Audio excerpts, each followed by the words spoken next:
Hare Rama, Rama Rama Hare Hare,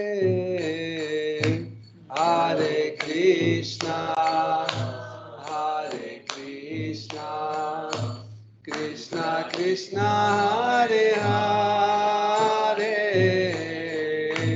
Hare Rama, Hare Rama, Hare Hare, Hare Krishna, Hare Krishna, Krishna Krishna Hare Hare, Hare Rama, Hare Rama, Rama Rama Hare Hare, Hare Krishna, Hare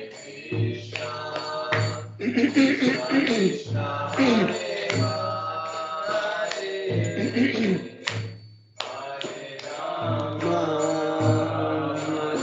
Hare Rama, Hare Rama, Rama Rama Hare Hare, Hare Krishna, Hare Krishna, Krishna Krishna Hare Hare, Hare Rama, Hare Rama, Rama Rama Hare Hare, Hare Krishna, Hare Krishna, Krishna Krishna Hare Hare,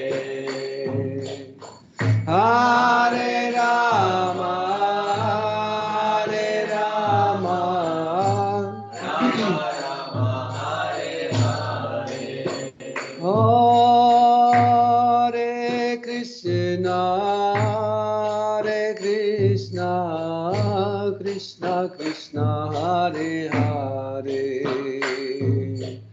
Hare Rama, Hare Rama, Rama Rama Hare Hare, Hare Krishna, Hare Krishna, Krishna Krishna Hare Hare, Hare Rama, Hare Rama, Rama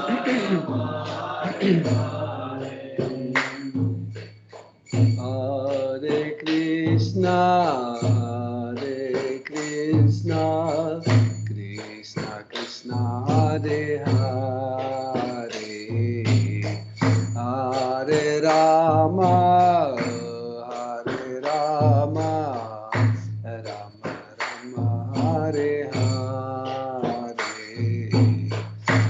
Hare Krishna, Hare Krishna, Krishna Krishna Hare Hare, Hare Rama, Hare Rama, Rama Rama Hare Hare, Jaya Radha Madhava Kunja Bihari, Jaya Radha Madhava Kunja Bihari, Jaya Radha Madhava Kunja Bihari, Jaya Radha Madhava Kunja Bihari, Gopi Janavalabha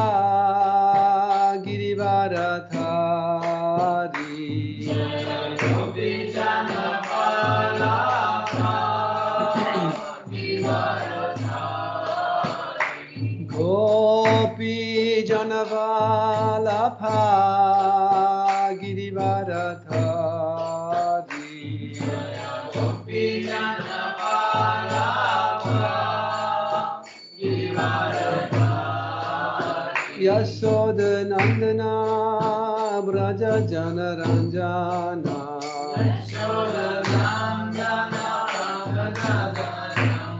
Yashodanandana Braja Janaranjana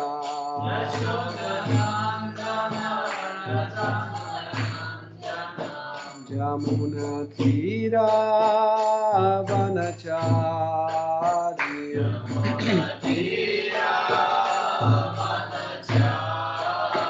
Jamuna Tira Vanacharya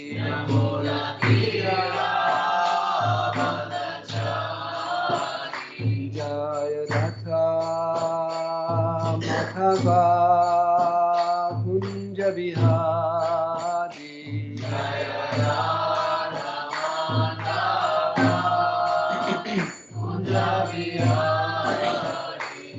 Jaya Ratha Madhava Kunja Vihari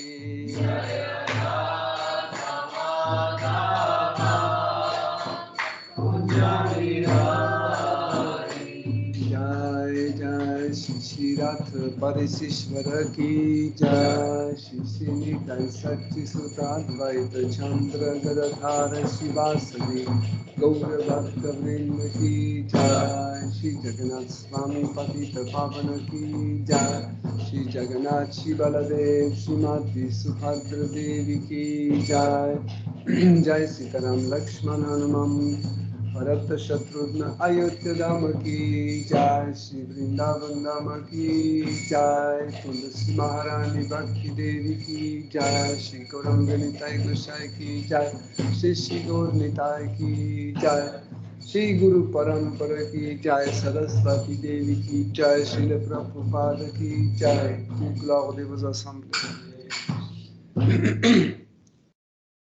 Om Ajnanati Mirandasya Jananjana Salakaya Chakshurunmilitam Yena Tasmai Shri Gurave Namaha Shri Chaitanya Manobhishtam Stapitam Yena Bhutale Svayam Rupa Kadamayam Dadati Svapadantikam Vandeham Shri Guru Shri Yuta Pada Kamalam Shri Gurum Vaishnavamscha Shri Rupam Sagrajatam Sahagana Raghunatham Vitam Tam Sajivam Sadvaitam Savadutam Parijana Saitam Krishna Chaitanya Devam Shri Radha Krishna Padan Sahagana Lalita Shri Vishakam Vitamscha Hey Krishna Karuna Sindhu Dina Bandhu Jagatpate Gopesha Gopika Kanta Radha Kanta Namostute Tapta Kanchana Gaurangi Radhe Vrindavaneshwari Vrishabhanu Sutte Devi Pranamami Hari Priye Vancha Kalpatarubhyascha Kripa Sindhubhya Cha Patitanam Pavanebhyo Vaishnavebhyo Namo Namaha Nama Om Vishnu Padaya Krishna Prishtaya Bhutale Shrimate Bhakti Vedanta Swami Niti Namine Namaste Sarasvati Deve Gauravani Prachayane Vishesha Shunyavadi Paschatya Desha Tarine Jai Shri Krishna Chaitanya Prabhu Nityananda Shri Advaita Gadadhara Shivasadi Gaura Bhakta Vrinda Hare Krishna Krishna Krishna Hare Hare Hare Rama Rama Rama Hare Hare Hare Nama Hare Nama Eva Kevalam Kalau nasteva gatiranyataha. Om Namo Bhagavate Vasudevaya. Om Namo Bhagavate Vasudevaya. Om Namo Bhagavate Vasudevaya. Om Namo Bhagavate Vasudevaya. Om Namo Bhagavate Vasudevaya. Hare Krishna, chers dévots, nous continuons d'étudier Srimad Bhagavatam. Aujourd'hui, normalement, on doit finir le 22e chapitre et on va commencer 4e chant, 22e chapitre à partir de verset 50.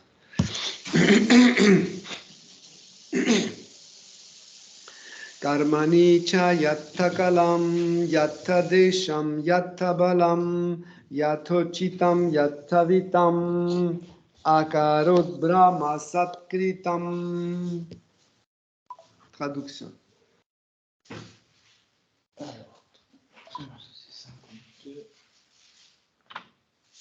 Et première.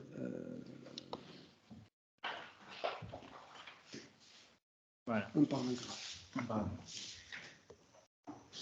Trouvant en lui-même sa satisfaction, Maharaj Prithu s'acquitta aussi parfaitement que possible de ses devoirs selon le temps, sa position, sa puissance et sa situation financière. Tous ses actes visaient uniquement à satisfaire la vérité absolue. Ce fut ainsi qu'il se conforma à la juste voie d'action. Ce honneur est porté par sa divine grâce Bhaktivedanta Swami Srila Prabhupada. Maharaj Prithu était un monarque responsable qui devait s'acquitter simultanément des devoirs qui incombent au Kshatriya, au roi et au Bhakta. Grâce à la perfection du service qu'il offrait avec dévotion au Seigneur, il était à même de s'acquitter parfaitement des devoirs qui lui étaient prescrits selon le temps et les circonstances, sa situation financière et ses aptitudes personnelles. À ce propos, le mot karmani a une grande importance dans ce verset. Les actions de Maharaj Prithu n'avaient rien d'ordinaire, car elles étaient en relation avec le Seigneur suprême. Srila Rupa Goswami nous conseille de ne pas rejeter ce qui est favorable au service de dévotion et de ne pas assimiler l'action qui relève du service de dévotion à une activité ordinaire ou à une activité intéressée. À titre d'exemple, un ouvrier ordinaire exécute son travail de façon à s'enrichir pour la satisfaction de ses sens. De son côté, le Bhakta peut faire le même travail exactement de la même manière, mais son but est de satisfaire le Seigneur suprême. En conséquence, ses actes n'ont rien d'ordinaire. Merci.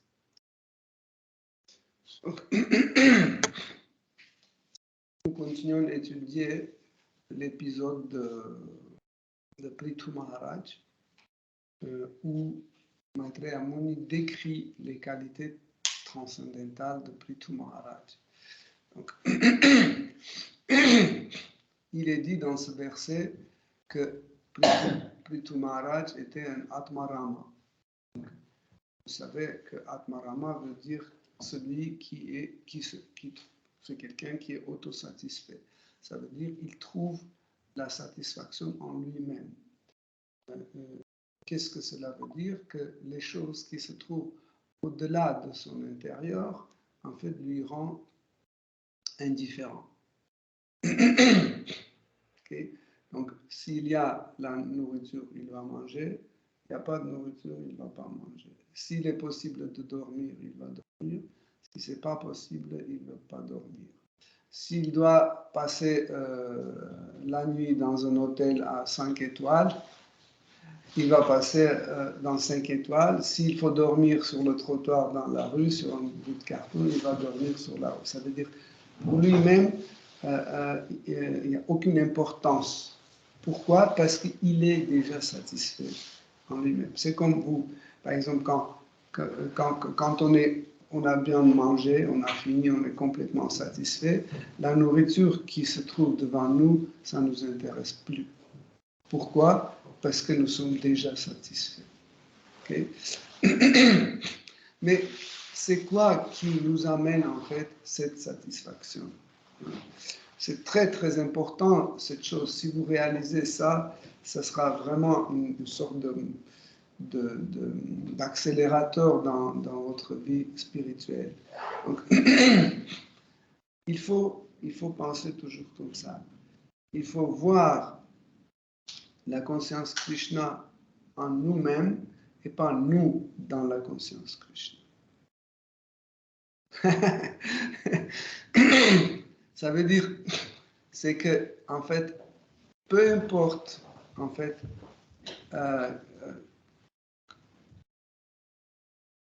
comment on me considère dans la conscience Krishna. On me considère quelqu'un avec un progrès ou sans progrès.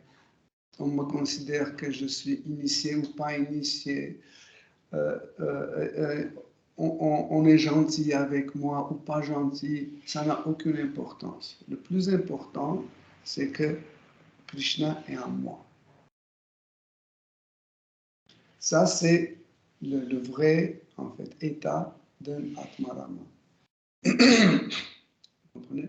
Ça veut dire, tant que Krishna est dans mon cœur, tant que je pense toujours à Krishna, okay, je suis content. Et le reste n'a aucune importance. Dans le sens, c'est que est-ce qu'on m'a donné de prasad, on ne m'a pas donné de prasad, on m'a dit Hare Krishna, on ne m'a pas dit Hare Krishna, on m'a offensé ou on ne m'a pas offensé. Ça n'a aucune importance. Le plus important, que Krishna est toujours dans mon cœur et dans ma tête. Je pense toujours à lui. En fait, dans cet état se trouvait Prithu Maharaj. Donc, il avait, on va lire les versets suivants, vous allez voir qu'il avait tout. Il était l'homme le plus riche, il avait une puissance extraordinaire. Chaque son désir pouvait être exécuté immédiatement, mais Prithu Maharaj ne se servait pas pour son plaisir personnel. Ça, c'est avoir la conscience Krishna. Comme Sri Devahuti, elle avait aussi une richesse extraordinaire, etc. Mais elle était toujours très austère. Elle mangeait juste un peu pour maintenir son corps. Elle ne disait pas, bon, s'il y a tout, je vais manger plus. Souvent, les gens qui sont spirituellement pas avancés, ils pensent que leur plaisir dépend de leurs moyens. Par exemple, si je gagne plus, je dois acheter la nourriture plus chère. Si je gagne encore plus, je dois avoir 10 voitures. Encore plus, 20 voitures. 50 appartements. Si j'ai encore de l'argent, je dois acheter, je ne sais pas, un sac qui coûte, je sais pas, 50 000. Il commence à petit à petit tomber, hein, dans le sens qu'il devient attaché à ce monde matériel. C'est quoi qui attache? Parce qu'ils pensent toujours que leur satisfaction dépend de leurs moyens. Un Atmarama, il est satisfait en lui-même. Donc, extérieurement, ce qu'il a n'a aucune importance. Il a un appartement, il n'a pas d'appartement, il est malade ou il est en bonne santé, n'a aucune importance. Le plus important, c'est ce qu'il y a à l'intérieur. C'est pour ça qu'on l'appelle la conscience Krishna. Parce que la conscience nous permet de placer à l'intérieur de nous des choses que nous n'avons pas à l'extérieur de nous. Par exemple, sous l'influence de Tamas, Rajas et Sattva Guna, nous ne comprenons pas qu'en réalité, les choses, hein, que nous saisissons, toutes ces choses-là se trouvent dans nos sens. Par exemple, si je regarde ces fleurs-là, en réalité, ces fleurs-là ne sont pas devant moi sur la table. Elles sont dans mon œil, dans ma conscience. Vous voyez, ils ne sont pas à l'extérieur de moi, ils sont à l'intérieur de moi. Je ne peux jamais les sentir à l'extérieur de moi. Est-ce que vous voyez ce que je veux dire? Par exemple, quand vous chantez, quand on va vous parler, en fait, votre chanson ne se trouve pas dans votre bouche, elle se trouve dans mon oreille. Vous comprenez? Quand je touche la table n'est pas sous mes doigts, elle est dans mes doigts. C'est comme ça. En fait, en réalité, tout ce monde tangible se trouve à l'intérieur de nous et pas à l'extérieur de nous. Vous voyez, ça, il faut comprendre. Cela va nous rendre autosatisfaits parce qu'on va comprendre qu'à l'intérieur, nous avons tout. Est-ce que quelque chose vous dérange avoir un bel appartement à l'intérieur de vous où vous pouvez inviter les dévots, Krishna, etc., etc.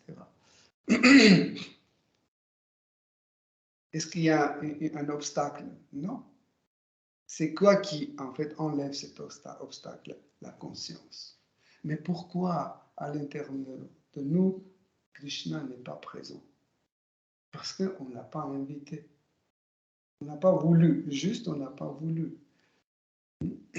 Quand vous observez Jagannath ici, il n'est pas sur le mur. Il est dans vos yeux. Mais quand vous fermez, il disparaît. Pourquoi? Parce que vous ne voulez pas le garder en vous. Ça, c'est la conscience Krishna. Quand on veut le garder en nous, quand on l'amène, on le garde en nous.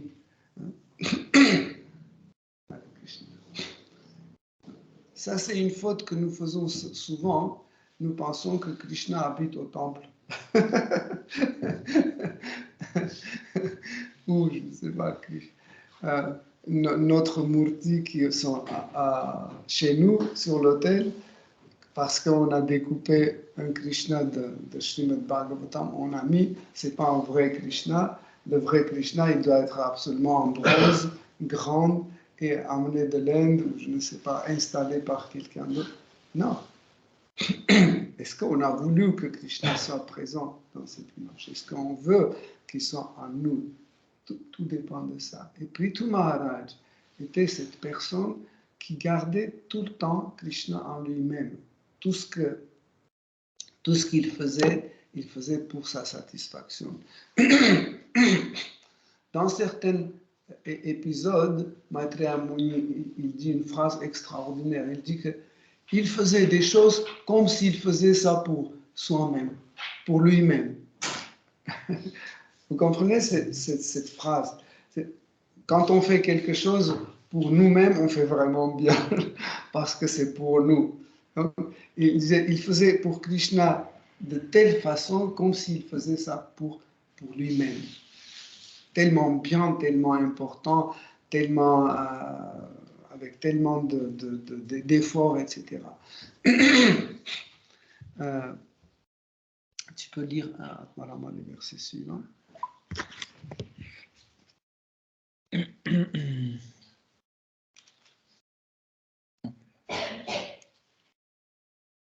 C'est le 52, n'est-ce pas? 51. 50.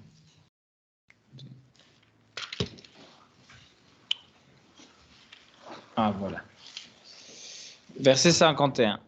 Maharaj Prithu s'appliqua de toute son âme à être un serviteur éternel du Seigneur suprême, qui transcende la nature matérielle.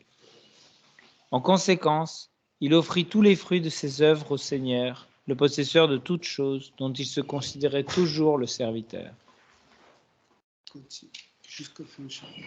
Jusqu'à la fin. Okay. Verset 52. Mais parle un peu plus fort. Maharaj Prithu, qui était dans l'opulence du fait de la prospérité de tout son empire, demeura au foyer en tant que chef de famille. Jamais enclin à profiter de ses richesses pour satisfaire ses sens, il se garda de tout attachement, comme le soleil qui demeure immuable en toutes circonstances. Établi au niveau de la libération que confère le service de dévotion, non seulement Maharaj Prithu se livra à l'action intéressée sous toutes ses formes, mais il eut également d'Archi, son épouse, 5 fils qui furent conçus selon son désir. Après avoir engendré 5 fils nommés Vijitashva, Dhumrakesha, Haryaksha, Darvina, Vrika, Prithu Maharaj continua de régner sur la planète. Il manifesta toutes les qualités des Devamètres de toutes les autres planètes de l'univers. Étant donné que Prithu Maharaj était parfait dans sa dévotion au Seigneur suprême, il désirait protéger la création de Dieu en exaucant tous ses sujets selon les divers désirs qu'il manifestait. Aussi avait-il l'habitude de les satisfaire en tout par ses paroles, sa mentalité, ses actes et sa gentillesse. Maharaj Prithu devint un monarque aussi exalté que Somaraja le roi de l'astre des nuits. Il se montra aussi puissant et exigeant que le dévamètre du soleil, qui diffuse sa lumière et sa chaleur, et qui, en même temps, prélève de l'eau sur toutes les planètes.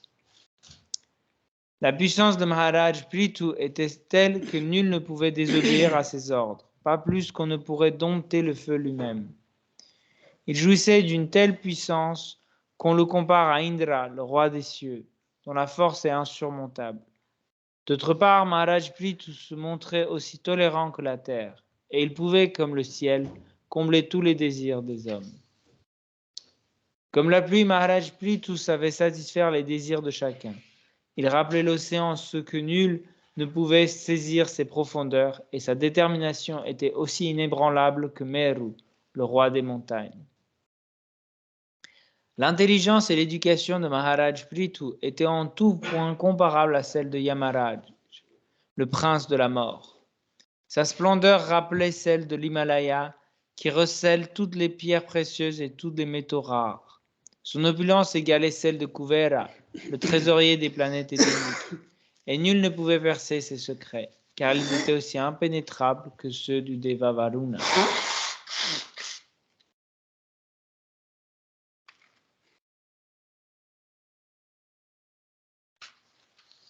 La force physique de Maharaj Prithu et la puissance de ses sens égalaient celle du vent qui pénètre tout.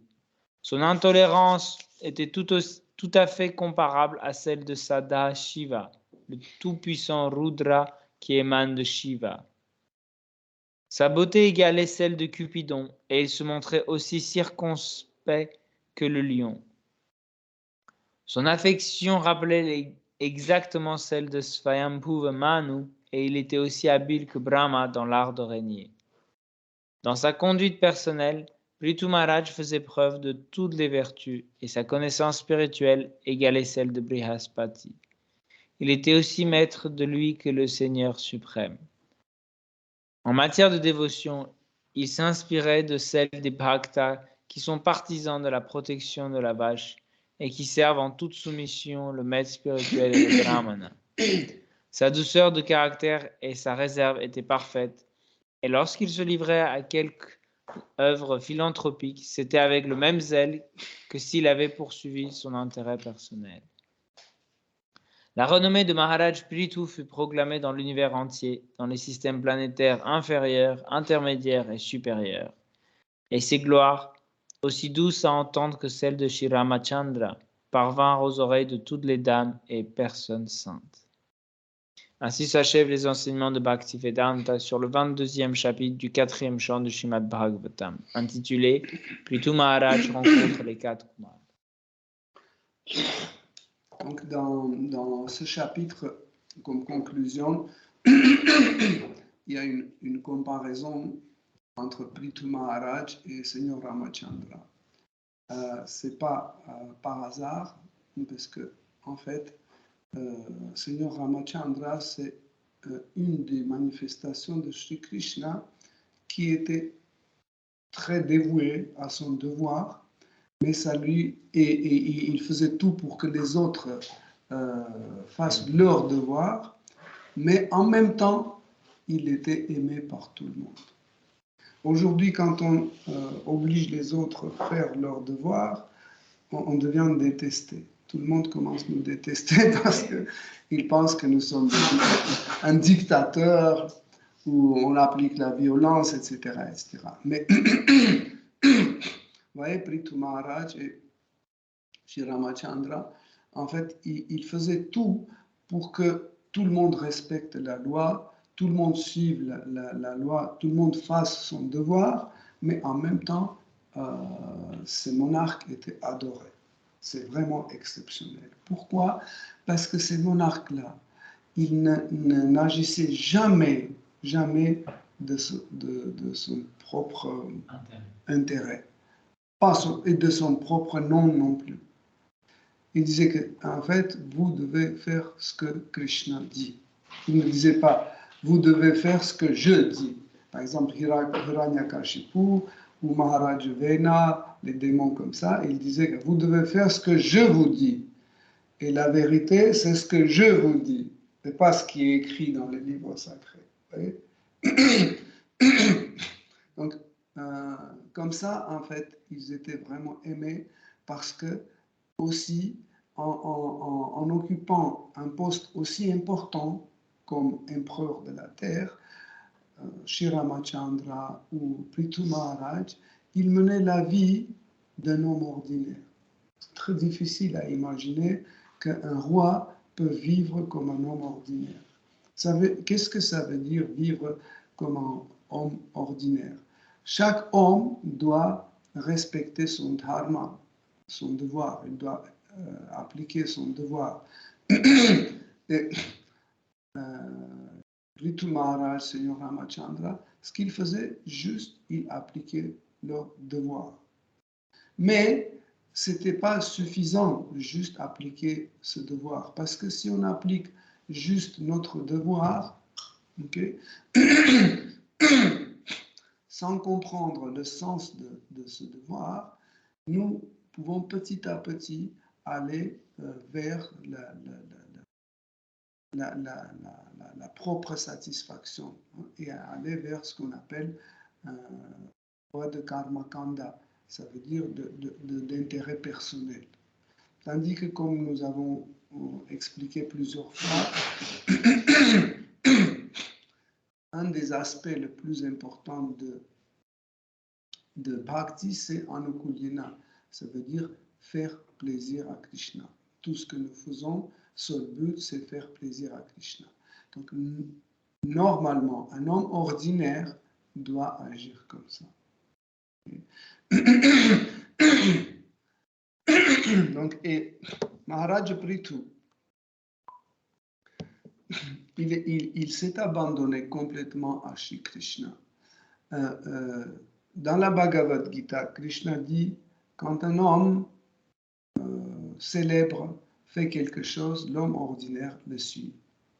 Donc, et Maharaj Prithu savait, c'est que tout ce qu'il fait, l'homme ordinaire va le suivre, donc il doit être irréprochable. Hein? Donc, ses actes doivent être vraiment parfaits. Et pour cette raison, il comprenait tout à fait que, en fait, cette voie-là, c'est la voie de perfection. Quelle est la voie de perfection? Par exemple, imaginez le feu qui est allumé quelque part. Si vous restez 20 mètres plus loin du feu, vous n'êtes pas chauffé. Si vous approchez encore 5 mètres, donc 15 mètres, vous êtes légèrement plus chaud. Si vous mettez 10 mètres plus près, vous êtes encore plus chaud. Si vous mettez encore plus près, vous serez encore plus chaud. Si vous êtes vraiment près de feu, vous pouvez vous bien chauffer. Pareil, la perfection, en fait, dépend de cette distance que nous avons entre nous et Krishna. Plus cette distance est courte, plus nous sommes parfaits. Et en fait, qu'est-ce que nous devons faire pour raccourcir cette distance? En fait, cette distance peut être raccourcie seulement quand on s'abandonne à Krishna. S'abandonner à Krishna, c'est pas comme ça. On se dit, ok, Krishna, je m'abandonne, c'est fini. Et je continue à faire ce que je faisais toujours. Non. S'abandonner, ça veut dire chaque jour vivre d'une façon différente. Ça veut dire chaque jour changer, et encore changer, et encore changer, faire d'efforts de changer. Mais sans attendre les résultats. Parce qu'il suffit qu'on commence à faire des efforts en attendant un résultat, en fait, nous avons tout gâché. Pourquoi? Parce qu'on va tomber dans Rajaguna, on sera attaché au résultat, et si les résultats n'arrivent pas où ils arrivent, dans deux cas, nous serons dérangés. Quand les résultats n'arrivent pas, on sera déçus. Quand les résultats vont arriver, nous deviendrons très avides, cupides. On va devenir très cupide et on va on va vouloir encore et encore, et on ne va pas calculer nos efforts, on va dépasser nos efforts et on va tout gâcher parce que notre corps, nos capacités physiques ou mentales, en fait, va lâcher et on sera de nouveau déçu. C'est pour ça que dans un des versets que nous venons de lire, Maitreya Muni explique que Prithu Maharaj toujours tenait en compte le lieu, les moyens et les circonstances.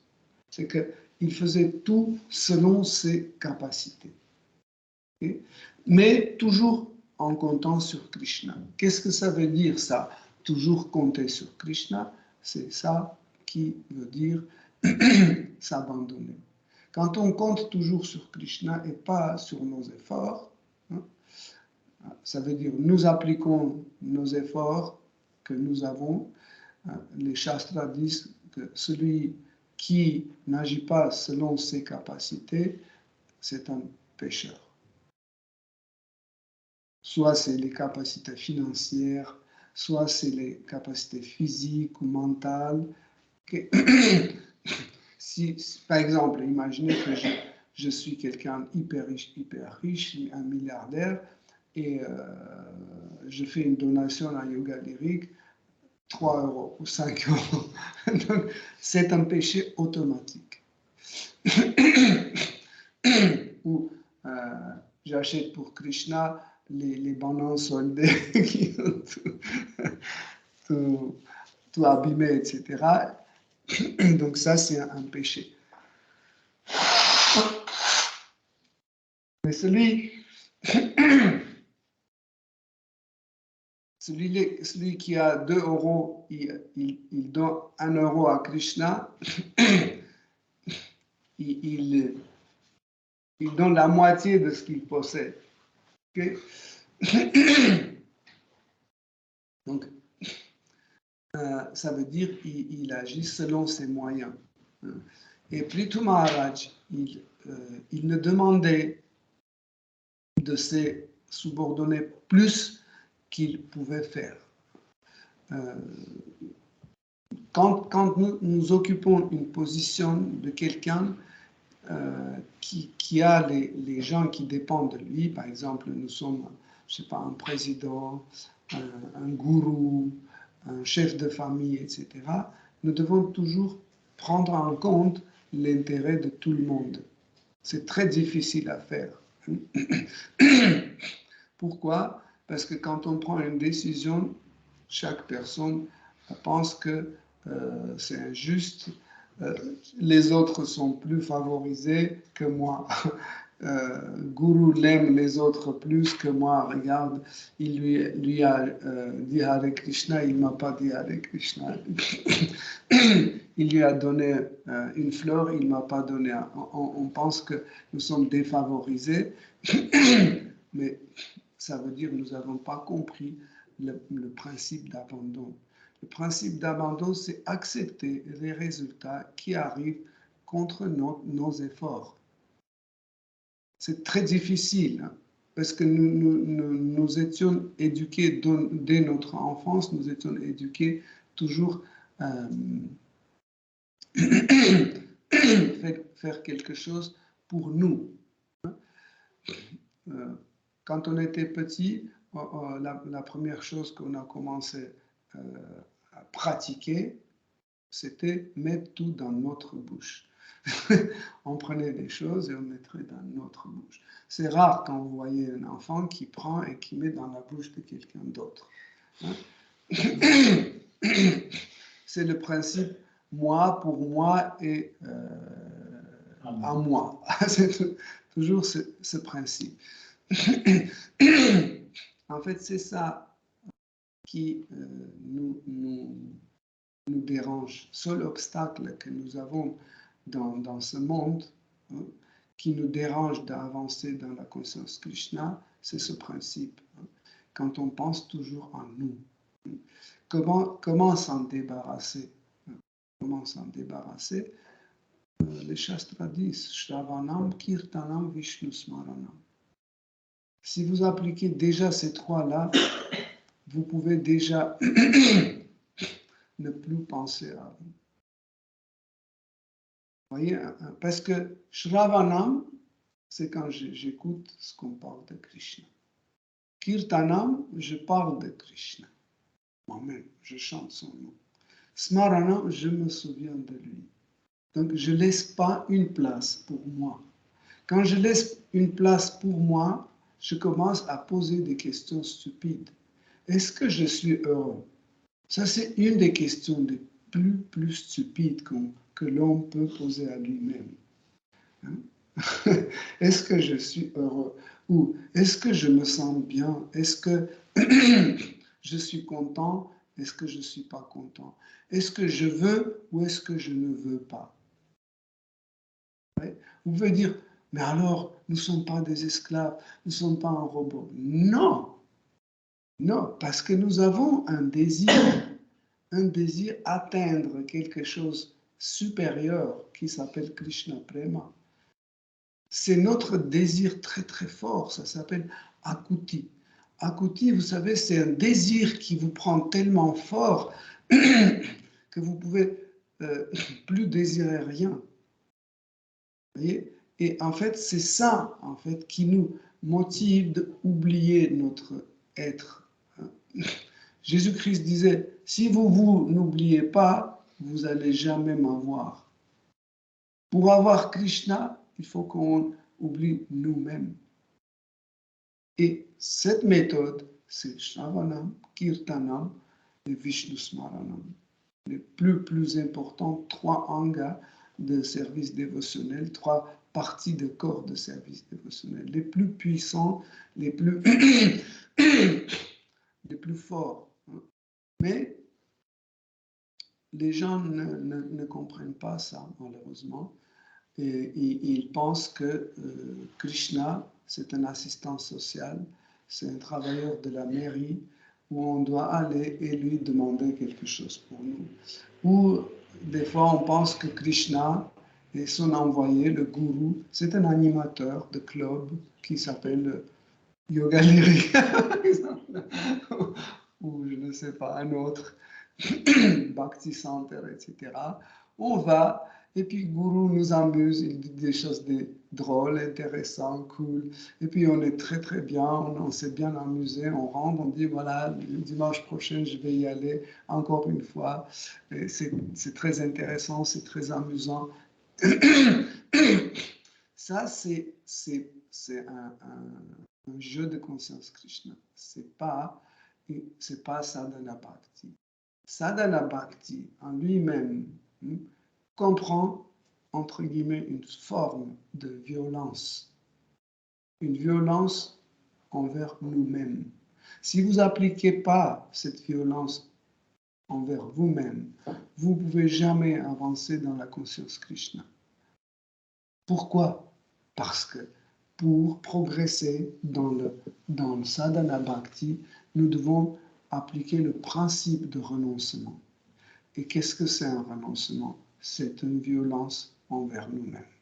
Parce que je rêve, mes membres de corps rêvent, je ne sais pas, de halva, ma langue cherche dans le frigo, dans les étagères, cherche quelque chose, il trouve, il amène, il y a déjà 1 centimètre qui est resté, il est presque halva entré dans la bouche, mais je le sors, je dis non, Krishna, je ne vais pas manger, parce que ça m'empêche de progresser spirituellement.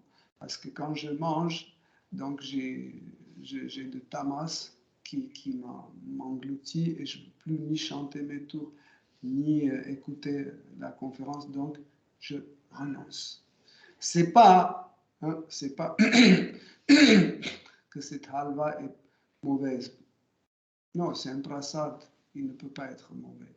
Mais ce n'est pas toujours que le renoncement comprend les mauvaises choses.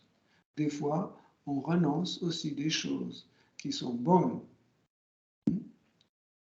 Des fois, il faut renoncer ça aussi. On peut renoncer, par exemple, je ne sais pas, halva. On peut renoncer aussi une association avec quelqu'un qui est très agréable, très gentil, etc. On peut renoncer à, je sais pas, un festival de Harinam, on peut renoncer aussi.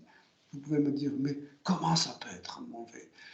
Non, des fois, on est obligé de renoncer à un service dévotionnel pour un autre. C'est pour ça que le dévot doit être tellement sérieux pour comprendre quel service pratiquer plus et lequel, en fait, renoncer. Ça ne veut pas dire que si vous renoncez à tel ou tel service dévotionnel, vous faites une seva aparata. Non. Par exemple,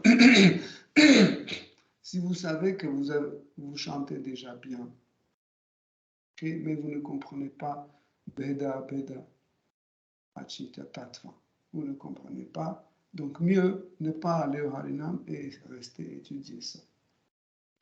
Oui. Ça ne veut pas dire que vous ne devez jamais aller au Harinam, non. Ou par exemple, si vous comprenez bien en fait la philosophie, etc., mais vous n'êtes pas assez à l'aise pour aller distribuer les livres, par exemple. Donc, mieux laisser en fait la philosophie et aller un peu pratiquer la distribution de livres. Ou, je ne sais pas, donner des conférences ou faire un harinam. Vous voyez, c'est très important ça. Pourquoi? Parce que comme ça, nous appliquons cette, entre guillemets, violence. Hein, cette violence qui va nous amener plus loin dans Sadhana Bhakti. Parce que Sadhana Bhakti, c'est Sadhana Bhakti. Pourquoi? Parce que nous nous forçons à faire des choses inhabituelles. C'est pas comme ça qu'on était né avec un sac de japa et dès qu'on a ouvert les yeux, on a commencé à chanter Hare Krishna. Non, nous nous forçons de faire ça. Aujourd'hui, beaucoup de dévots ont du mal même chanter Hare Krishna après 30 ans de l'expérience, 50 ans d'expérience. Jusque maintenant, chaque fois quand ils prennent japa, ils veulent bien le chanter, c'est tout, mais quand ils commencent à chanter, ils disent que en fait, ça va pas facilement. Pourquoi? C'est Sadhana Bhakti. C'est une violence. Sans cette violence envers nous-mêmes, nous ne pouvons pas avancer dans la conscience Krishna.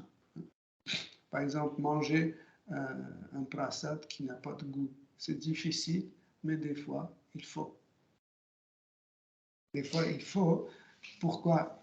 Parce qu'on ne doit pas toujours agir au niveau de notre langue, hein, au niveau de notre palais.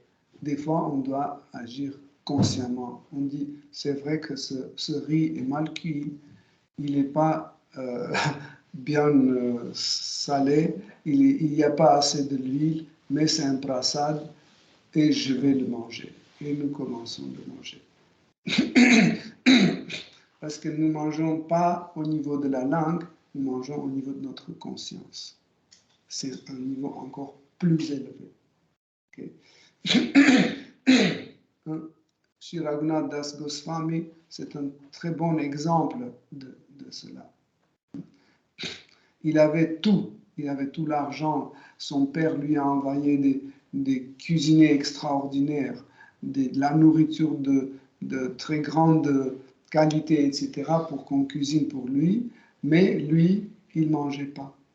Il allait, il cherchait le prasad qui était déjà périmé, qu'on jetait dans la fossée. Il récupérait le riz, il le lavait et il mangeait ça. Pourquoi il le faisait? Il n'était pas quelqu'un dérangé, il n'était pas quelqu'un qui ne comprenait pas la conscience Krishna. Et il ne faisait pas ça pour montrer à tout le monde qu'il est très austère ou je ne sais pas quoi. Non. Il faisait ça pour son propre progrès spirituel, pour avancer spirituel, parce qu'il voyait qu'en fait, ses relations avec Krishna lui obligent de renoncer un prasad opulent. Encore une fois, je répète, tout est en fait la compréhension de renoncement se cache dans notre relation avec Shri Krishna. En fait, il ne faut pas aller chercher un renoncement quelque part. Hein. Il n'y a pas un livre de conseils pour le renoncement. Renoncement numéro 15. Ne faites pas ceci. Le renoncement, non. Ce renoncement va venir automatiquement si on veut établir notre relation avec Krishna. Automatiquement. Hein. Pourquoi? Parce que nous voyons que entre nous, entre moi et Krishna, il y a quelque chose qui devient un obstacle. Il faut le supprimer. Cet obstacle peut être mon sommeil, cet obstacle peut être ma santé, cet obstacle peut être mon attachement à ma femme, à mes enfants, à mon mari. Cet attachement peut être ma patrie, ou je ne sais pas, les vaches ou autre chose. Peu importe, s'il y a quelque chose en fait qui devient un obstacle entre moi et Krishna, je le renonce. Vous voulez un exemple extraordinaire? C'est Sridham, le frère de Srimati Radharani. Une fois, quand Srimati Radharani était très très fâché sur Krishna, et en présence de Sridham, il commençait à gronder Krishna devant lui. Il n'a pas pu supporter. Il a vu qu'en fait, ça devient une sorte d'obstacle de ses relations avec Krishna, et il a renoncé à sa propre sœur. Il a maudit sa sœur carrément comme ça. Oui, mais là, on parle de Sridham.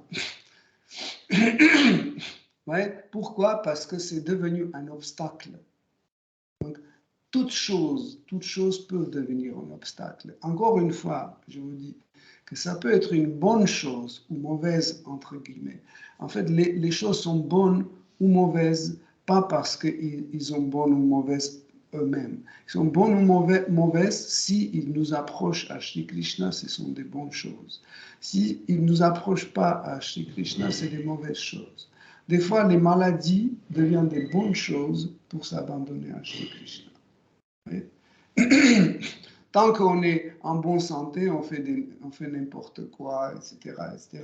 Et du coup, dès qu'on tombe malade, on dit Krishna, s'il te plaît. On se souvient de Krishna. Vous voyez? Donc, du coup, c'est une bonne chose. Dans ce cas-là, mieux garder la maladie que le contraire, s'en débarrasser. Parce que on voit souvent les dévots sont tout de suite, ils s'abandonnent à Krishna dès qu'ils sont malades, oh Krishna, etc. Dès qu'ils sont en bonne santé, ils laissent tomber Krishna, ils font n'importe quoi. Donc, Prithu Maharaj, c'est un excellent exemple de cela. Il savait qu'il est toujours un serviteur de Shri Krishna. Il se sentait toujours un serviteur de Krishna. Vous savez qu'est-ce que ça veut dire être serviteur de Krishna? C'est être dans un renoncement constant. Parce qu'un serviteur fait toujours ce que son maître demande et pas ce qu'il veut. Est-ce que vous voyez un serviteur qui décide qu'est-ce qu'il doit faire? Non, il attend juste ce que son maître va lui dire. Ça, c'est un vrai renoncement. Quand on suit les instructions de Krishna ou les instructions de maître spirituel, nous sommes renoncés. Mais quand on commence à dire, bon, oui, il m'a dit ça, mais je ne peux pas parce que ceci, etc. Ça veut dire nous ne sentons pas le serviteur de Guru, nous ne sentons pas le serviteur de Krishna. Si Guru Krishna nous dit quelque chose, on doit faire tout notre possible pour le faire. C'est pas grave si on n'arrive pas. C'est pas grave si on se trompe. C'est pas ça qui compte. Ce qui compte, c'est que nous appliquons tout notre effort pour réussir. Même si c'est pas réussi, entre guillemets, les efforts veulent dire que nous avons réussi. Même si le résultat n'est pas atteint, le résultat est dans notre effort. C'est pour ça que Prithu Maharaj est un exemple, parce qu'il se sentait toujours un serviteur de Krishna. Et en fait, cette position de serviteur, c'est une position la plus renoncée. Donc, et car il faisait jamais des choses pour sa propre satisfaction, Maitreya Muni le compare avec le soleil. Il dit il n'était jamais contaminé, comme le soleil qui n'est jamais contaminé quand il contacte avec les choses contaminées. Par exemple, les animaux ou les hommes laissent leurs excréments ou leur urine dans la nature, voyez, et ce lieu devient contaminé. Mais le soleil, avec ses rayons, en fait, évapore ça, détruit, et ce lieu, dans un certain moment, devient pur. Mais le soleil n'est pas contaminé. Elle ne suit. Hein? Non. Elle n'est jamais souillée. Elle n'est jamais souillée. Elle est toujours pure. Il est toujours pur, le soleil. Okay? Donc, et Maharaj Prithu aussi, il était comme le soleil. Hein? Par exemple, quand il punissait les bandits, les voleurs, il n'était jamais souillé.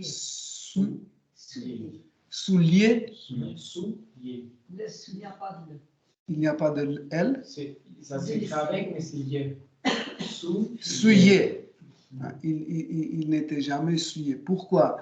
Parce que quand il y avait un bandit où qu'il devait corriger, en fait, il n'était jamais dans un sentiment, voilà, il est mauvais, il m'a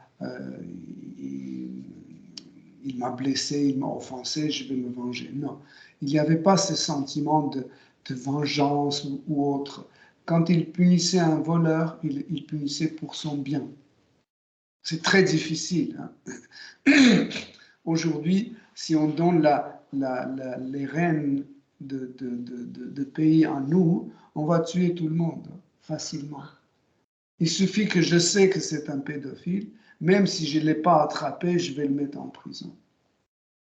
Ou si je sais que c'est un délinquant, je vais le mettre en prison.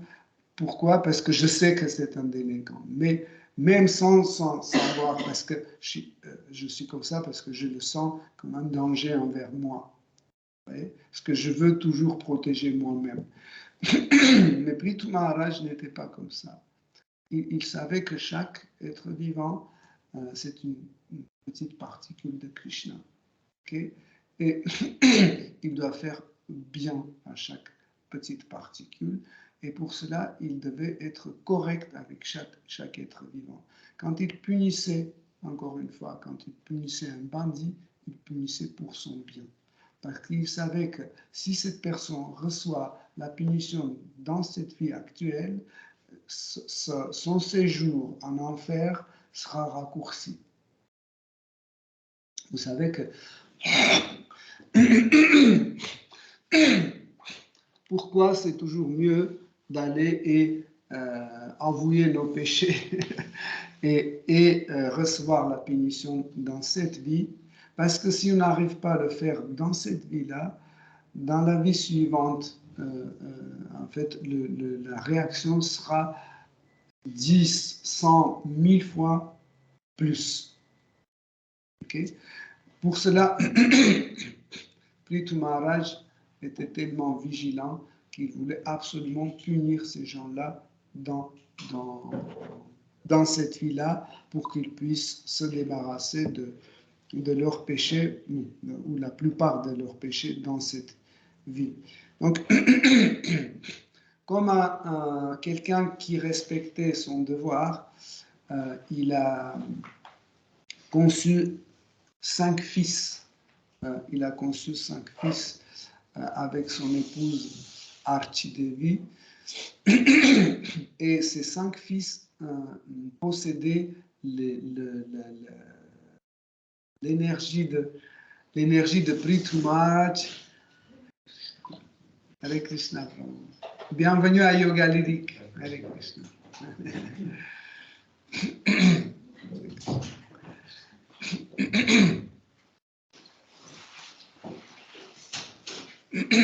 Est-ce que pour Prabhu, est-ce qu'il faut une traduction?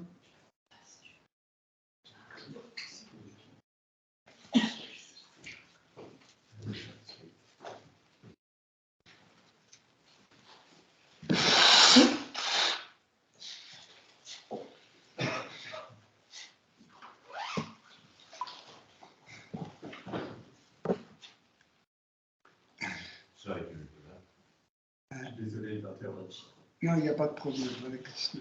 Bienvenue à Yoga Lyrique. On vous attendait.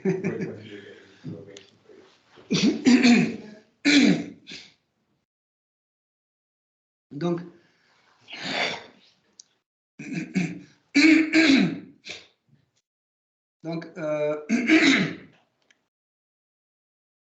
Prithu Maharaj a eu ses 5 fils avec son épouse Archidevi.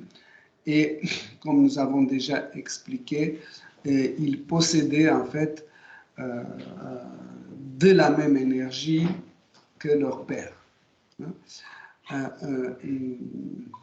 En général, quand les parents engendrent un enfant, en fait, au moment de cet acte, il y a une concentration sur soi-même, parce qu'en général, les gens toujours veulent avoir un plaisir de chaque chose. Par exemple, quand on mange, on veut avoir une bonne sensation pour nous-mêmes dans notre palais. Quand on regarde, on veut regarder des jolies choses et prendre plaisir. Et pendant la conception d'un enfant, automatiquement, nous voudrions avoir cette sensation de plaisir en nous. C'est pour ça qu'en fait, le spermatozoïde, qui est un petit élément composé des amidons et de l'eau. En fait, un spermatozoïde contient presque 99% de l'eau et 1% de l'amidon à peu près. Et car l'eau a une grande capacité d'enregistrer les informations subtiles. Donc tout ce que en fait, l'homme sent, tous ses sentiments, tout son état d'esprit, etc., est transmis au moment d'acte sexuel, est transmis dans ce spermatozoïde. Et de son côté, la mère, en fait, transmet tout son état mental, transmet à ovule. Car l'ovule aussi, c'est une cellule qui contient de l'eau et qui enregistre aussi. Par la suite, en fait, quand le spermatozoïde entre en contact avec l'ovule, donc le spermatozoïde perd en fait son corps et il prend comme corps l'ovule. Et en fait, cet ovule, en se développant, en se multipliant, devient le corps de cette âme qui était dans le spermatozoïde. Okay? Donc, et en même temps, en fait, cet enfant prend, en fait, à travers cette voie, prend les traits de caractère de père et les traits de caractère de sa mère. C'est pour ce but qu'en général, dans l'époque védique, on voulait toujours pour que les grands rois laissent après eux un enfant, surtout un fils, qui pouvait continuer à régner comme son père. Par exemple, quand Prahlad Maharaj était né, il a hérité les qualités de Hiranyakashipu. Ne pensez pas que Hiranyakashipu était mauvais en tout. C'est faux. Il était ce qui était mauvais en Hiranyakashipu, c'est parce qu'il était un démon. Ça veut dire qu'il allait contre Krishna. Mais en réalité, c'était quelqu'un de très érudit, par exemple, qui avait des capacités mentales, intellectuelles très fortes. Il savait comment parler, comment diriger le pays, etc., etc. Et en fait, il a transmis tout ça à son fils Prahlad. Mais car Prahlad était déjà un dévot depuis son origine, okay, il pouvait trier, prendre ce qui est bien pour la conscience Krishna et refuser ce qui était mauvais pour la conscience Krishna. Même en étant un embryon dans le ventre de sa mère. Donc, on a parlé tout à l'heure de renoncement. En fait, il était déjà renoncé comme ça. Donc, sachez que Hiranyakashipu était aussi, il avait des capacités fortes pour faire les austérités, etc. Et comme vous connaissez de l'histoire de Srimad Bhagavatam, Prahlad Maharaj était aussi très austère. Sauf que, en fait, Prahlad Maharaj était un pur dévot, et un pur dévot, il peut prendre en fait le nectar là où il y a le poison.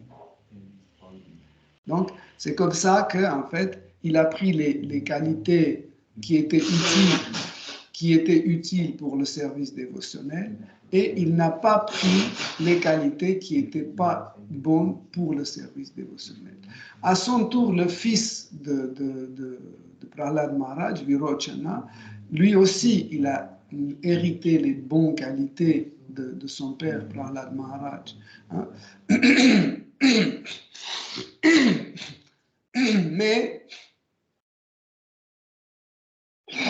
Mais comme vous savez,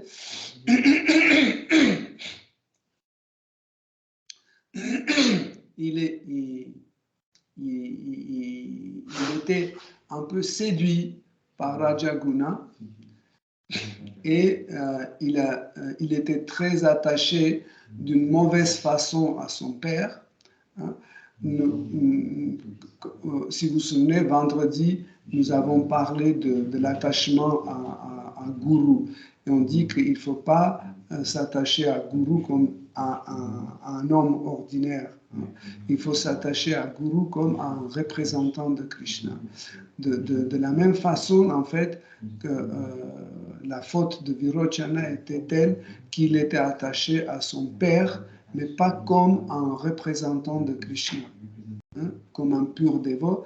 C'est pour ça qu'il a pris une mauvaise décision. Il a dit que tout le monde dans mon royaume doit absolument suivre la religion de Vaishnava et rien d'autre, et tout autre type d'adoration doit être arrêté. Donc il a commis cette erreur. Hein. Pourquoi? Parce qu'il était attaché à son père, pas comme un pur dévot, mais comme un homme ordinaire, comme un père. Mais lui-même, il a laissé un fils, il a laissé Bali Maharaj. Donc Bali Maharaj a hérité aussi il a hérité aussi ses capacités de régner. Vous voyez, et en fait, il est devenu un roi extraordinaire, Bali Maharaj, mais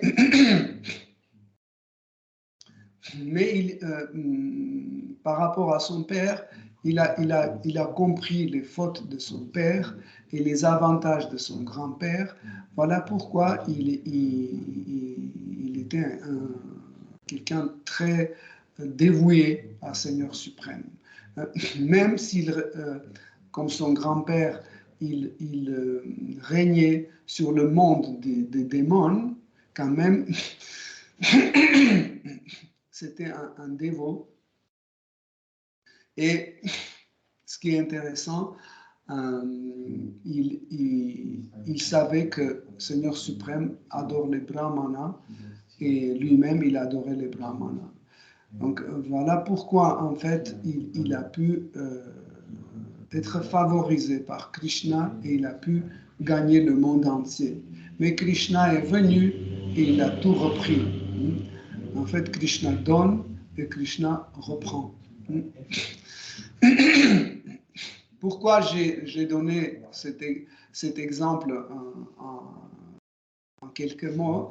Pour dire qu'en fait, c'est pas pour rien que les Kshatriyas voulaient absolument avoir des enfants. Okay? Parce qu'ils voulaient avoir des enfants pour leur mettre, en fait, transmettre leurs capacités. Ce qui est extraordinaire, c'est que dans ces versets, Maitreya Muni explique que Prithu Maharaj a conçu ses 5 fils comme il voulait.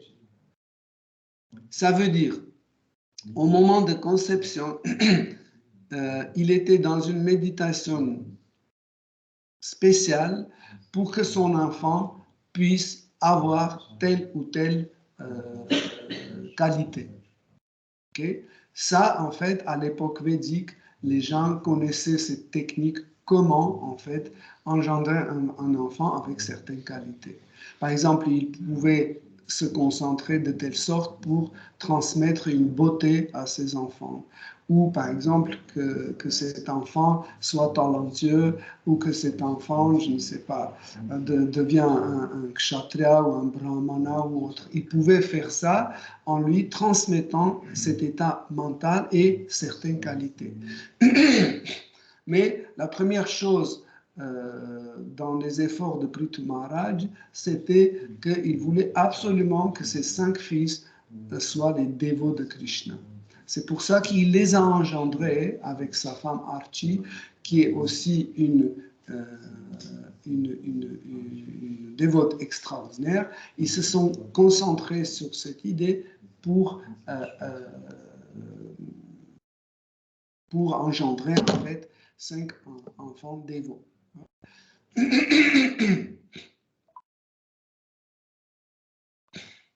Malheureusement, aujourd'hui, tous les enfants naissent dans le tamas. On a perdu cette technique, on ne connaît plus cette technique de concentration et on engendre les enfants qui nous ressemblent et surtout on transmet à nos enfants les mauvaises qualités à la place de transmettre les bonnes. Donc, pareil, dans ces versets, il est dit que Prithu Maharaj essayait à tout prix satisfaire le désir de ses subordonnés. C'est pour ça que au début de conférence, j'ai dit que Maitreya Muni compare Prithu Maharaj avec Sri Ramachandra, qui était toujours soucieux des habitants d'Ayodhya. Ils voulaient absolument savoir leurs désirs, qu'est-ce qu'ils veulent. Pour cela, souvent, il se déguisait en un homme pauvre, ordinaire. Il se baladait dans les rues d'Ayodhya. Il écoutait qu'est-ce que les habitants, les citoyens d'Ayodhya, qu'est-ce qu'ils désirent. voyez, donc, nous comprenons en fait que une personne comme Maharaj Prithu avait des qualités extraordinaires et on peut les citer sans cesse, comme comment il était patient. Parce que la patience, c'est quelque chose qui est, qui est très important dans le progrès, dans la conscience Krishna.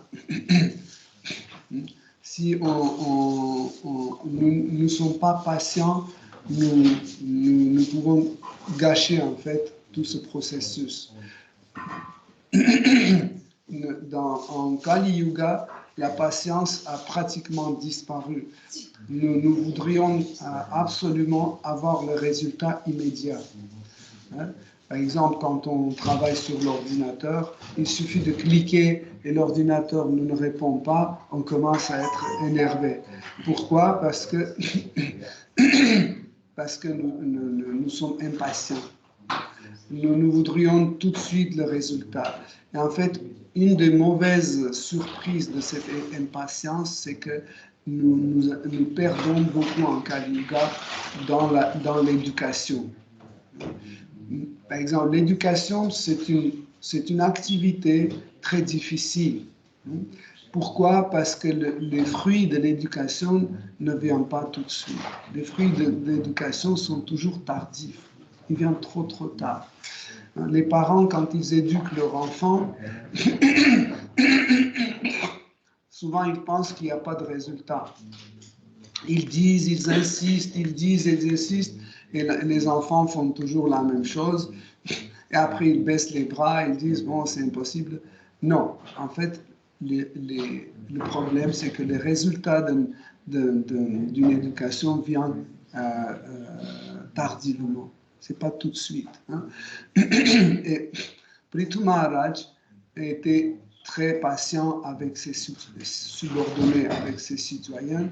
Il savait que, en fait, toute cette prédication qu'il mène à travers les brahmanas, à travers les gourus dans son royaume, va absolument avoir des résultats. Mais pas tout de suite. Vous voyez, pas tout de suite. Parce que des fois, quand on n'est pas patient, on pense que la méthode est mauvaise. Vous comprenez? Et on est censé de changer la méthode. Par exemple, Guru nous dit, il faut que tu chantes Hare Krishna, mon mantra, 16 tours par jour. Et comme ça, tu vas avancer spirituellement. On dit, ok, on prend, mais on n'est pas patient. Et on chante 1 an, 2 ans, 3 ans, et on voit que Krishna est toujours indifférent envers nous, et nous, on est complètement indifférents. Et nous pensons que, en fait, donc la méthode n'est pas bonne, il faut changer la méthode. Non, parce que, en fait, il y a des choses qui amènent les fruits d'une façon tardive, pas tout de suite. Okay? Il ne faut pas changer la méthode. Aujourd'hui, pour progresser dans la conscience Krishna, nous avons Sadhana Bhakti. Sadhana Bhakti aussi, c'est une méthode. C'est une méthode d'éducation. Et le résultat de cette méthode ne vient pas tout de suite. Ça peut durer des années. Des fois, pour certaines personnes, ça peut durer des vies. Mais ça ne veut pas dire que la méthode est mauvaise, il faut changer. Par exemple, on pratique la conscience Krishna pendant 1 an et puis bon, ça ne marche pas, je vais aller pratiquer chez les témoins de Jéhovah. Et après, je pratique 2 mois là-bas, on dit bon, ça c'est pas bien, je vais aller chez les végans. Et non, soyez rassurés, la méthode de Sadhana Bhakti, c'est une méthode extraordinaire. C'est une méthode qui était pratiquée depuis des millions d'années et il y avait toujours les résultats. Sauf que les résultats ne sont pas aussi rapides comme on pense. Ça ne veut pas dire qu'il n'y a pas de résultat. Le résultat est immédiat. Le résultat est immédiat, mais nous n'avons pas encore la qualification pour les percevoir. Okay? Pourquoi? Parce que la méthode de Bhakti est extraordinaire. Le résultat est dès le début. Il suffit de faire un pas, il y a tout de suite un résultat. Mais par le manque de la qualification, nous ne pouvons pas remarquer les résultats. Et si Guru dit continue, c'est bon, t'inquiète pas, tu continues, etc., ça veut dire qu'il voit les résultats. Et s'il dit continue, il faut que nous continuions. Bon, je vais m'arrêter ici, Hare Krishna.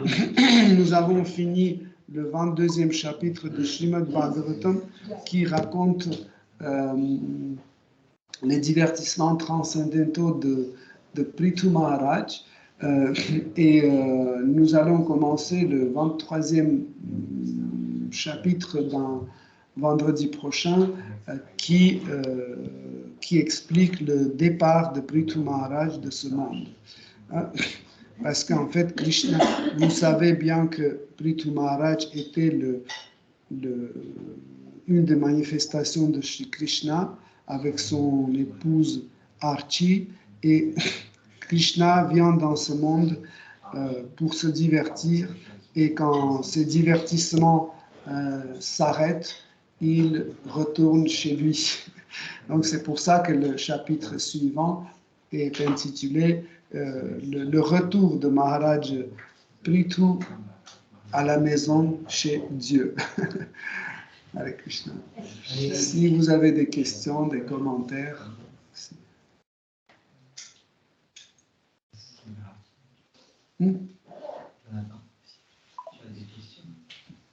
le moment.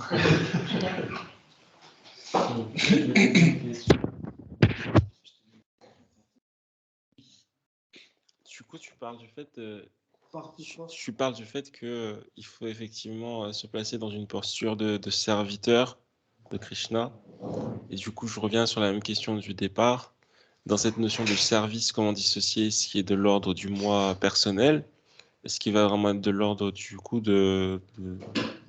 si tu veux, de la conscience de Krishna, sans se tromper entre ce qui viendrait justement de l'ego, entre guillemets, du personnage, et ce qui viendrait justement de la nature divine.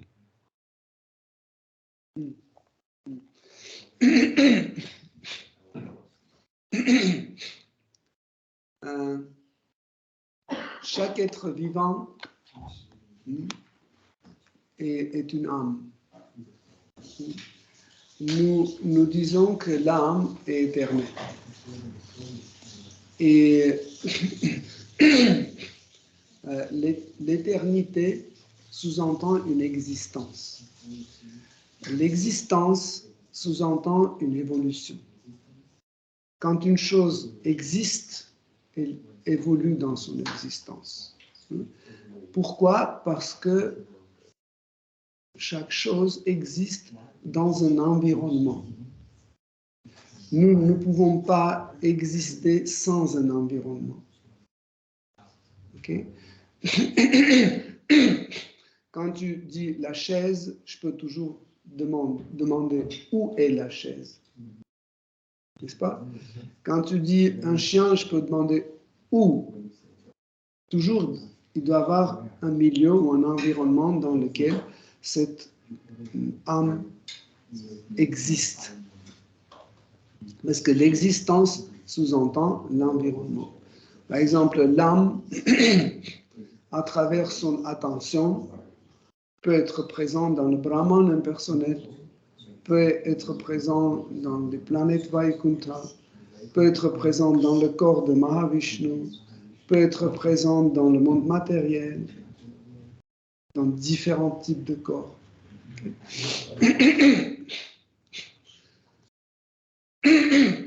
Donc, et en fait, cet environnement peut créer des différents désirs chez l'âme. Pourquoi? Parce que l'âme, c'est un individu. Et un individu a toujours les désirs. Si vous supprimez les désirs d'une âme, l'âme va perdre son individualité. Donc, comment on sait que l'âme est un individu? Parce qu'elle manifeste les désirs. Okay? Et chaque désir fait changer, en fait, la nature de l'âme. Ce qu'on appelle l'évolution de l'âme. Okay? Et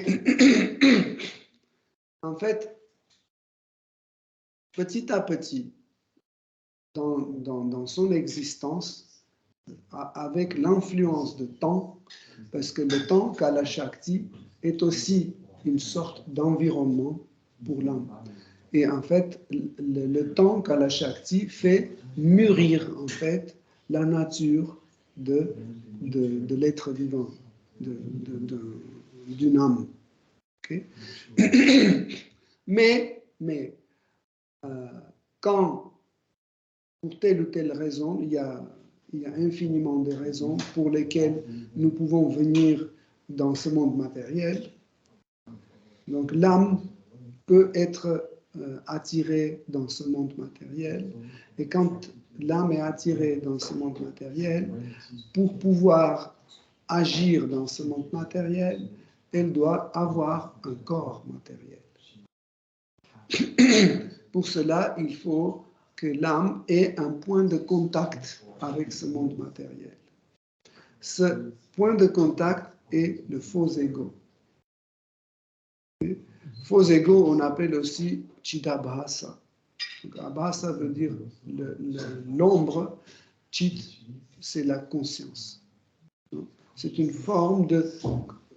Le faux ego, c'est comme l'ombre ou le reflet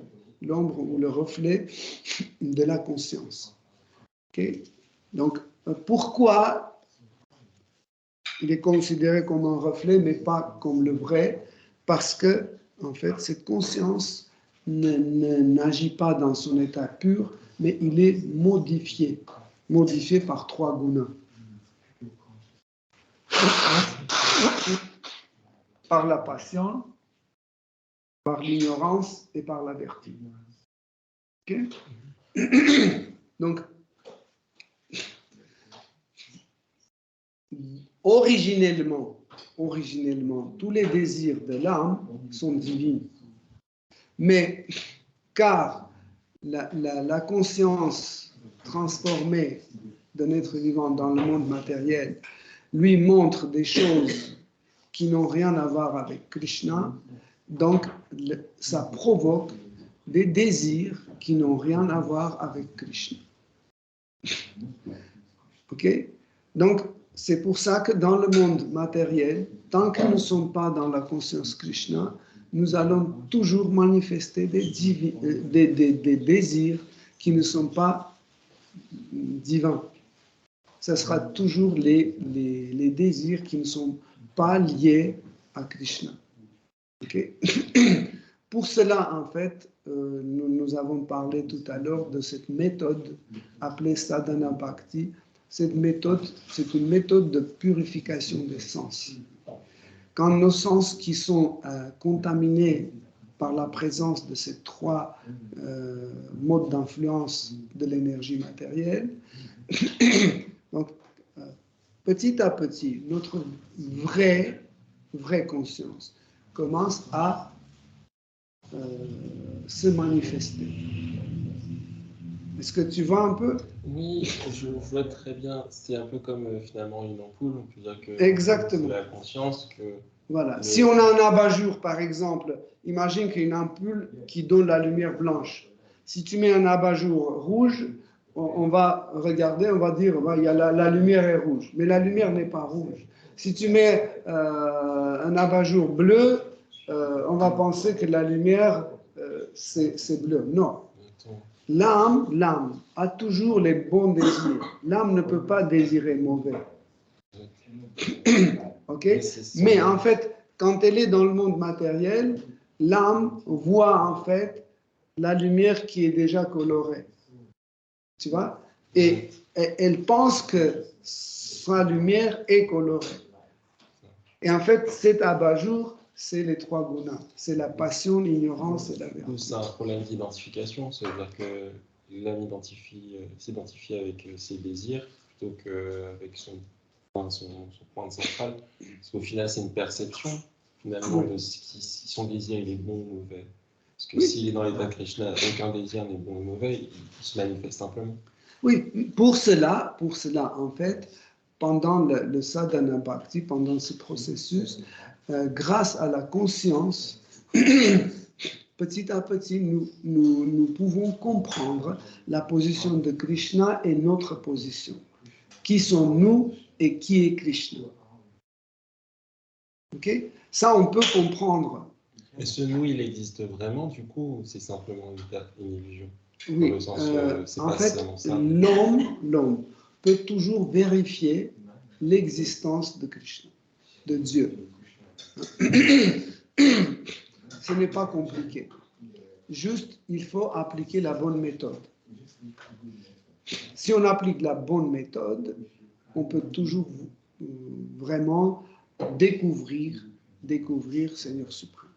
Même dans Srimad Bhagavatam, il y a l'histoire de Shri Kapiladev, fils de Devahuti. Krishna est venu exprès pour transmettre la philosophie Sankhya. Cette philosophie Sankhya, justement, c'est une méthode analytique de ce monde matériel pour découvrir de la personne suprême. Ça veut dire, en analysant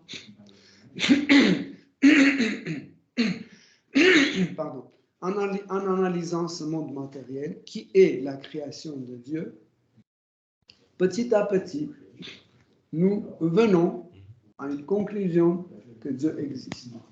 Tu peux poser une autre question. Tu peux dire, mais pourquoi dans ce cas-là, les scientifiques ne découvrent pas Dieu? Pour une simple raison. Parce qu'ils ne cherchent pas Dieu, ils cherchent la gratification des sens. Par exemple, qu'est-ce que les scientifiques cherchent aujourd'hui? Pour mieux manger, mieux dormir, mieux se défendre et mieux avoir les relations sexuelles. C'est 4 choses qu'ils cherchent. Ils ne cherchent pas Dieu. Okay? C'est pour ça qu'ils ne trouvent pas Dieu.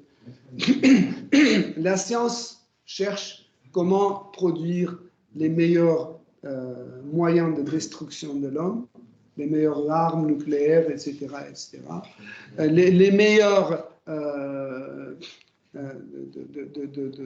vêtements qui nous habillent bien, etc. Les meilleures voitures, le meilleur confort, etc., etc. C'est pour ça que les scientifiques ne trouvent pas Dieu.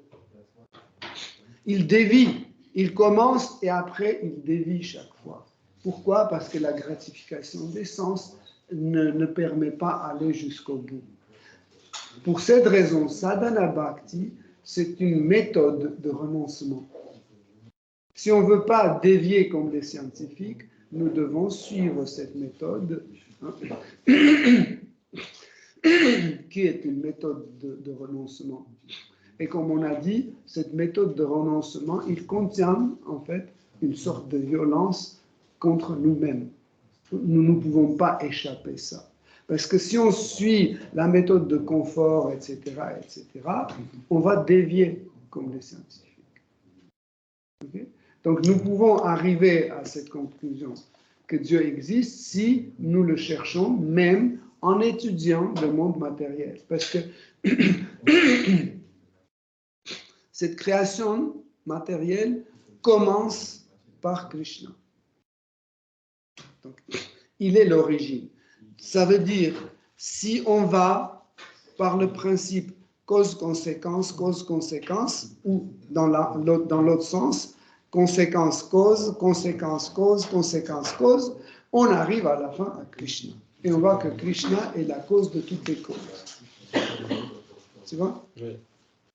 Ok, clair. Si vous avez d'autres questions.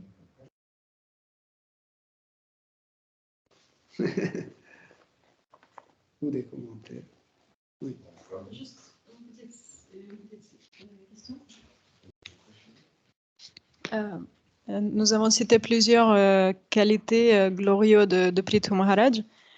Et parmi ces qualités, il y avait marqué que deviner ses secrets était aussi impossible comme deviner les secrets de Medio Varuna. Et je me demande dans quel sens, pourquoi c'est la qualité glorieuse, c'est-à-dire que c'est glorifié, il était un homme de parole, il gardait les secrets que les autres lui ont confiés, ou dans quel sens cette qualité est glorieuse. C'est important, ça.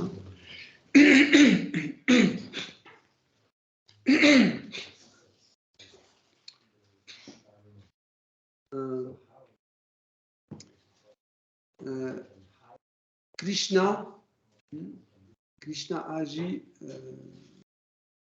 d'une façon extraordinaire. Nous ne pouvons jamais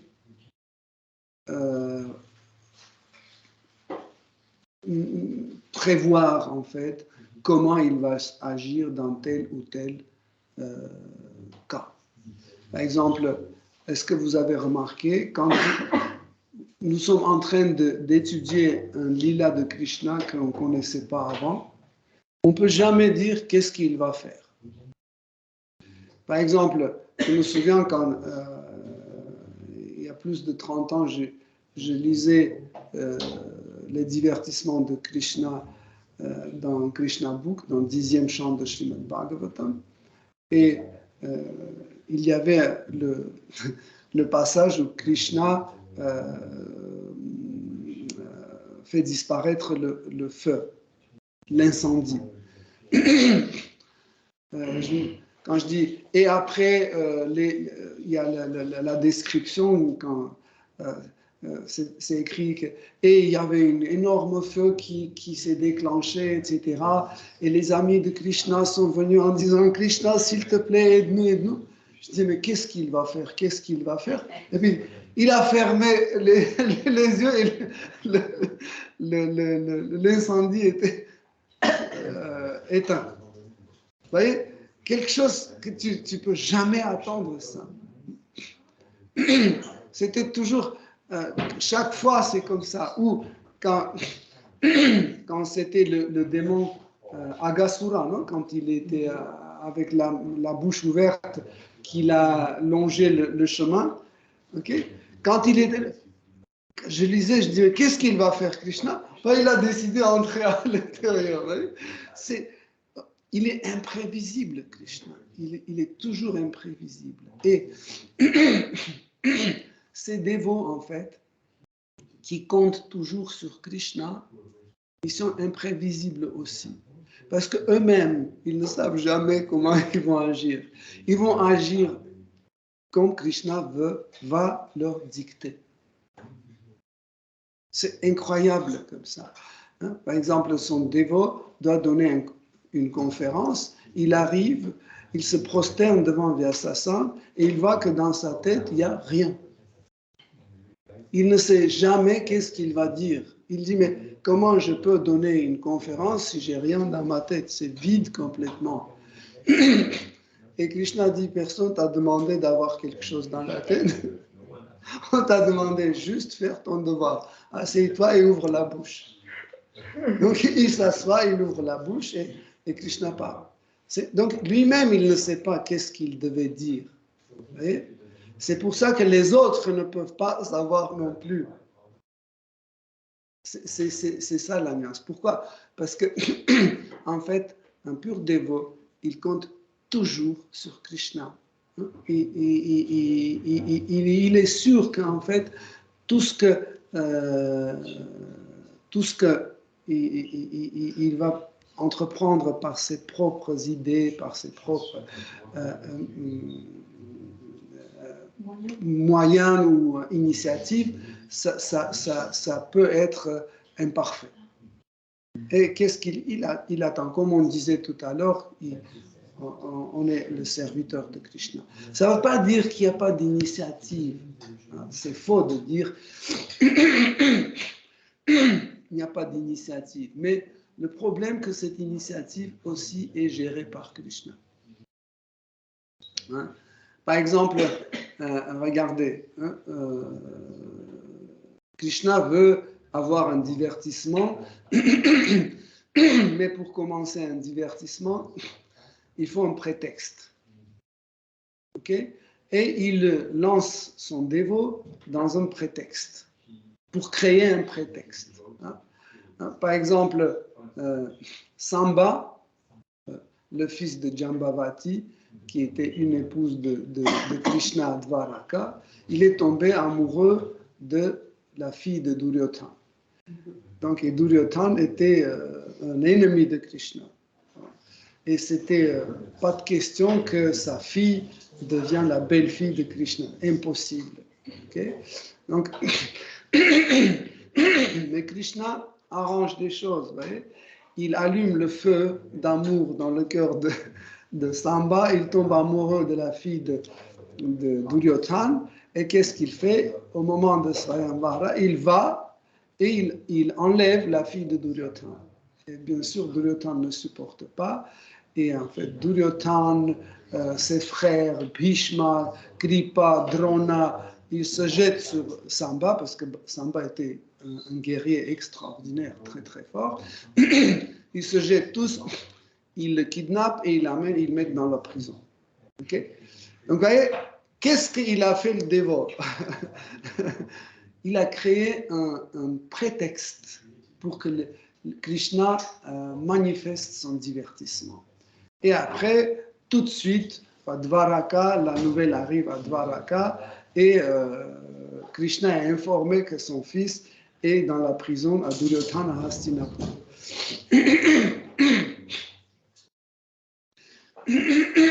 Et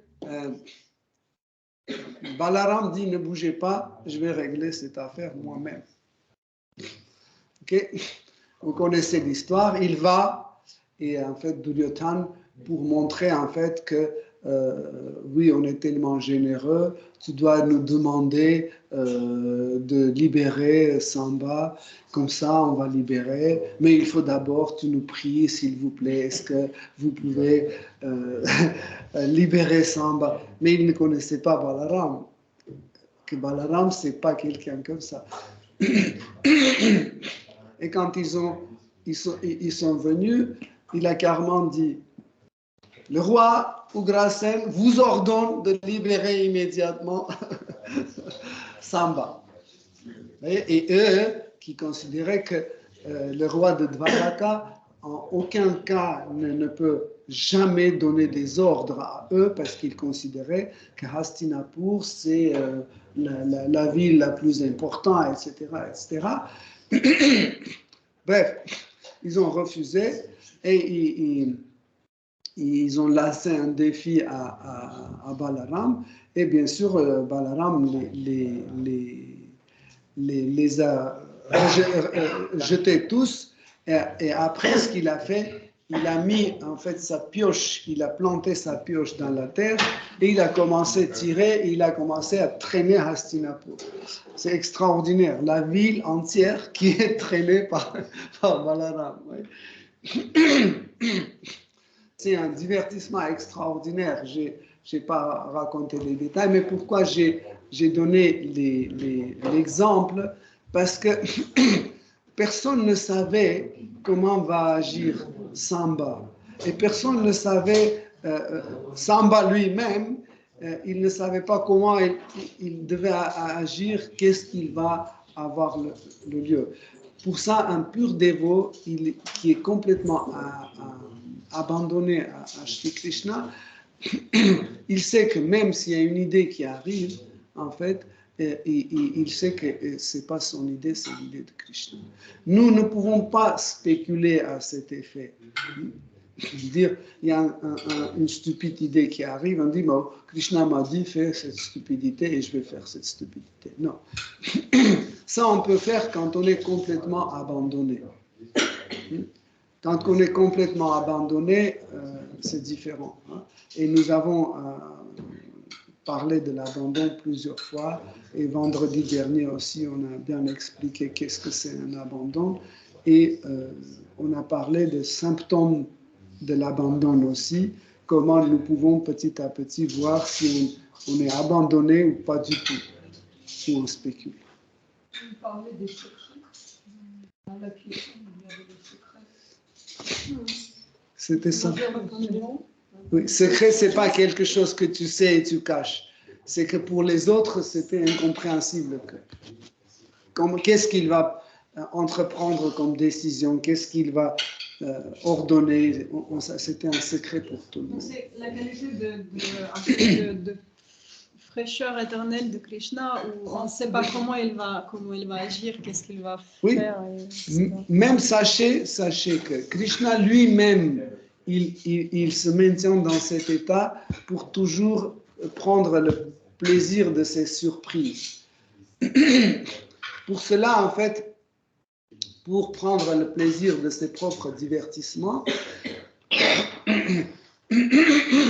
il demande Yoga Maya de toujours en fait couvrir sa mémoire dans certaines situations, couvrir sa mémoire pour que Krishna découvre des choses. Par exemple, imaginez le divertissement de Damodar, quand Mère Yashoda lui a attaché. Imagine que dès le départ, Krishna sait que voilà, dans 10 minutes, elle va m'attacher, etc. Il n'y a aucune surprise. Il est là, il sait qu'après, il va ouvrir la bouche ou après, il va voler le yaourt. Ce n'est pas intéressant du tout. Okay? C'est pour ça qu'il demande Yoga Maya pour qu'il cache en fait cette partie de connaissance de futur pour qu'il découvre. Parce que quand on découvre, quand il y a des surprises, ça nous apporte ce plaisir. Okay? Même quand les conteurs de Goloka ou Gokula qui commencent à raconter les divertissements, chaque jour ils racontent les divertissements de Krishna, et Krishna est présent pour écouter ses propres divertissements. Il faut que Yoga Maya fasse de telle sorte pour qu'il ne se souvienne pas de ce qu'il a fait lui-même. Et chaque fois, il découvre, waouh, j'ai fait ça, waouh, j'ai fait ça. Okay. Ok, Hare Krishna. Merci beaucoup, chers dévots, pour votre attention. Shri Srimad Bhagavatam ki jai. Srila Prabhupada ki jai. Toute gloire de vos assemblées.